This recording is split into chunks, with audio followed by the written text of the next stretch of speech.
Ibu-ibu, mau lihat pelitnya ibu? Coba kalau dia beli sayur. Hobi memang dia nawar. Kalau dia ke pasar, beda 1000, dia kelilingi tuh pasar. Beda 1000 tuh dia kelilingi. Bu, halo ibu.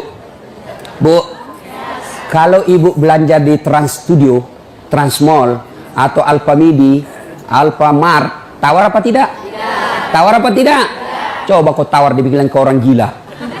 Lalu pedagang kasihan yang sesama kita pribumi, datang naik sepeda motor, kadang kala sepeda, dia datang, dia sudah panggil kita, ya Bu Haji, Bu Haji makin cantik aja, masih nawar. Apa namanya kalau bukan pelit? Sudah enaknya itu, berapa mas? 10.000 Bu Haji, 11.000 ya. Mantap. Kalau kan ibu-ibu yang suka nawar, kalau bapak-bapak kan tidak suka nawar ya. Ini ibu-ibu tuh suka betul nawar. Bu, ibu mau ndak suaminya diambil orang? Mau? Silahkan pelit. Orang pelit itu tidak ada yang suka. Bahkan orang pelit sekalipun tidak suka sama orang pelit. Benar Pak. Begitu jeleknya itu sifat pelit, tidak ada yang suka. Coba saya tanya, bapak-bapak senang tetangga dermawan atau pelit? Ibu-ibu senang suami yang pelit atau dermawan? Senang mantu yang pelit atau dermawan? Teman-teman yang pelit atau dermawan? Dermawan, tidak ada orang suka orang pelit. Bahkan orang pelit pun tidak suka sama semuanya pelit. Jangkau ke rumahnya, pelit dia itu, padahal dia juga pelit. Begitu jeleknya itu sifat pelit.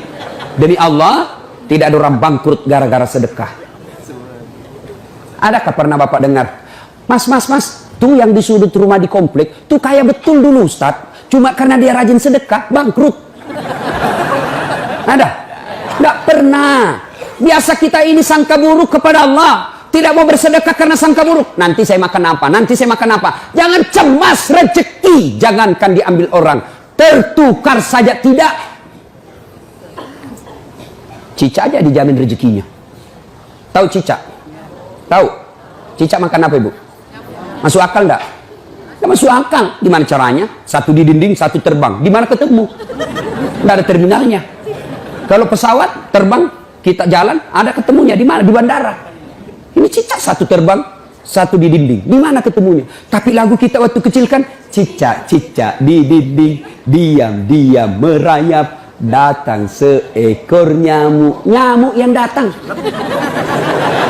Nyamuk yang datang. Allah jamin rezekinya. Lagu tidak bilang cicak lompat ke nyamuk. Setengah mati cicak, kasihan. Iya kan? Itu cicak, tidak sarjana, tidak punya kursus, tidak ada kaki, tidak ada otaknya, tidak cerdas, bisa hidup. Apalagi ibu, jangan pelit. Sedekah, Allah sudah jamin rezekimu. Bu, ada suaminya mulai selingkuh? Ada? Tidak usah curhat sama tetangga, apalagi curhat di Facebook. Tak kusangka kau begitu. Pret, beleng-beleng. Rahasia keluargamu kau ungkap di Facebook. Begitu mulai, bu, ciri-ciri laki-laki yang sudah mulai lain-lainnya. Kalau yang selama ini tidak pernah pakai sisir keluar, tiba-tiba rapi. Tidak pernah pakai parfum, tiba-tiba beli parfum malaikat subuh. Nah, yang tadinya keluar rumah tidak pernah pakai setrikaan, langsung rapi. Yang paling mencurigakan kalau dia terima SMS dalam kamar mandi. 70% wajib dicurigai. Nah, kalau sudah begitu ibu tidak usah curhat sama tetangga, lebih curhat kepada Allah. Bangun ibu sholat hajat, lakukan sampai 8 rakaat. Setiap 2 rakaat di sujud terakhirmu kau berdoa kepada Allah. Ya Allah, engkau yang membolak-balikkan rasa cinta dalam hati suamiku.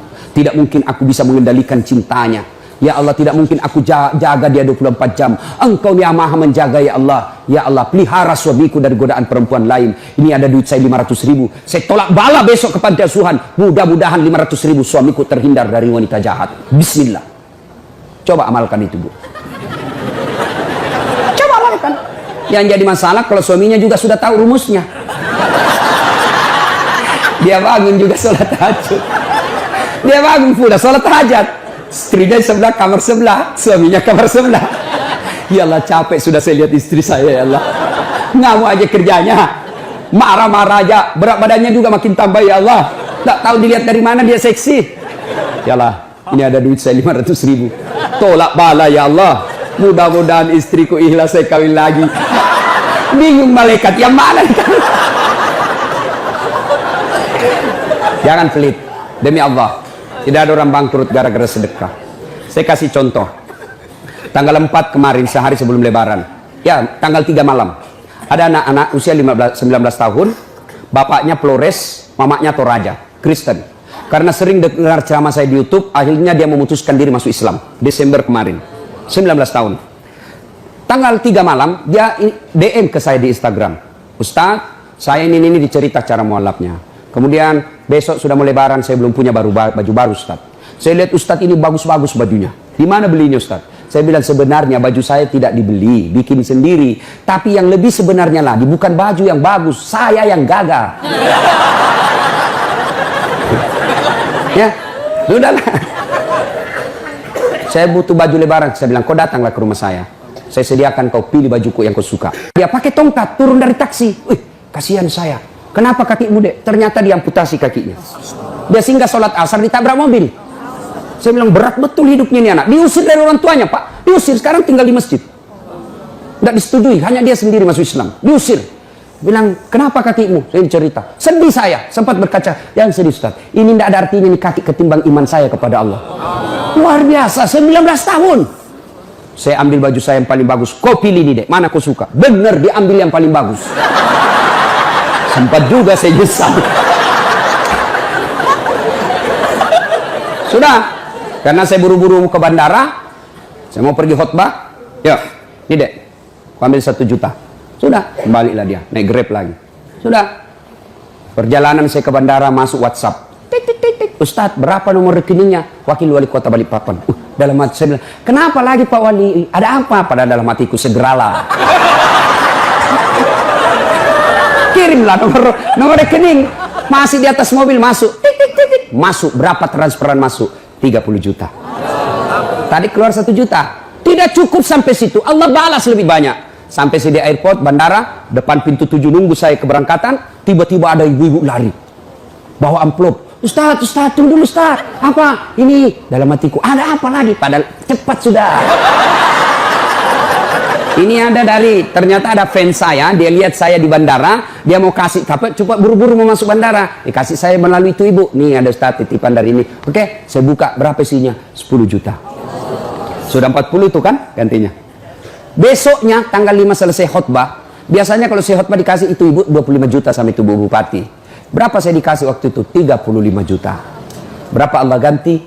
75. Keluarkan 1 juta, Allah ganti 75 juta. Kenapa ibu miskin? Karena ibu malas bersedekah. Selalu berkeyakinan saya miskin. Maka Allah, ana inda sanni abdibi. Saya tergantung sangkanya hambaku. Kalau kau sangka tidak mampu, maka kau kasih tidak mampu. Sedekah ibu.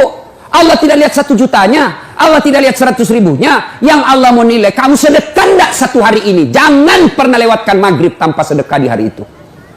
Coba amalkan. Coba. Kenapa kita tidak bisa umroh? Karena selalu yakin saya tidak mampu. Maka Allah ya sudah, kau yakin tidak mampu. Sedekah.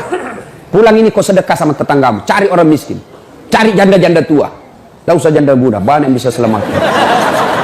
Jelas? Salatullah, salamullah, ala toha rasulillah.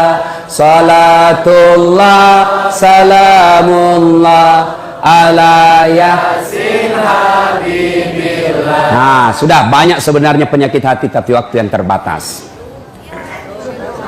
Saya cuma bilang waktu yang terbatas. Saya ada acara di Bandung ibu jam 10. Saya ini orang kampung. Saya tidak tahu Bogor ke Bandung jauh. Saya pikirnya 1 jam. Inilah kalau kita pakai pulsa lokal. Saya orang kampung, tidak tahu saya. Oh ternyata jauh. Nah, saya harus segera selesaikan. Insya Allah, kalau panitia ngundang saya lagi ke sini, saya datang lagi. Insya Allah ya. Nah, ini penyakit hati. Sekarang gimana cara mengobatinya? Ala bizikrillahi tatma'innul qulub. Ketahuilah dengan berzikir mengingat kepadaku, maka hatimu akan jadi tenang. Jadi kalau kita punya penyakit hati, maka datang di majelis zikir Al-Ihya ini. Ini salah satu caranya.